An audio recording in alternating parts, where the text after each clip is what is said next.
Hello guys, welcome to my new blog. તો તમે જોઈ શકો છો કે હું ખેડબ્રહ્માથી આવી ગયો છું ઘરે જસવંતપુરા.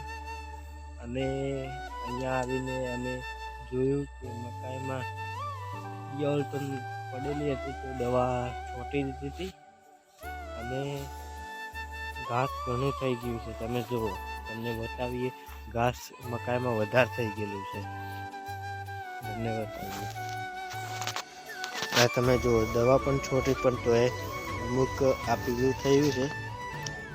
અને આ મકાઈ કમસે કમ મકાઈ વાવેલી છે, તમે જોઈ શકો છો. કે તો અહીંયા બોર પણ છે, તમે જુઓ. આ વિડીયો તમને પસંદ આવે તો લાઈક, શેર અને સબસ્ક્રાઈબ કરવાનું ના ભૂલતા. અને તમને બોર પણ બતાવીએ. બોર છે પણ કાચા છે. આ તમે જોઈ શકો છો, બોર છે પણ હજી કાચા છે. પાક છે તો તમને બતાવીશું. તો આ વિડીયો થોડો 1 થી 2 મિનિટનો રહેશે, વધારે લાંબો નહીં થાય. તો આ વિડીયોમાં તમે બન્યા રહેજો. આપ અહીંયા રજકું વાવ્યું છે, પણ તમે જુઓ, આ ઘાસ કયું છે એ પણ નથી ખબર પડતી. ને જે અમે વાવેલું હતું એ હજી નાનું છે. આ જો રજકા બાજુ આ તમે જોઈ શકો છો. અને મારી મમ્મી ત્યાં ઘાસ કાપે છે, તમે જોઈ શકો છો.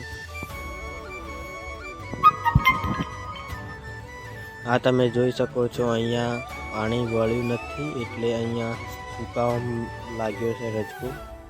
અને પેલી બાજુ દવા છોટેલી હતી, એટલા માટે એનો પાણીનો પટ આવીને અહીંયા લાગ્યો છે. તો તમે જુઓ, તો આ તમે જોઈ શકો છો કે આ જે ઝાડ પણ આ છોકરે બનાવેલું છે, તમે જોઈ શકો છો. જે ઉપરના તમે પણ નહીં બનાવી શકો એવું બનાવેલું છે. આ તમે જુઓ, ઉપર ડાગલું બનાવ્યું છે. અને આ તમે જુઓ, હજી પણ વાતાવરણ છે એમ છે. આ તમે જુઓ, 2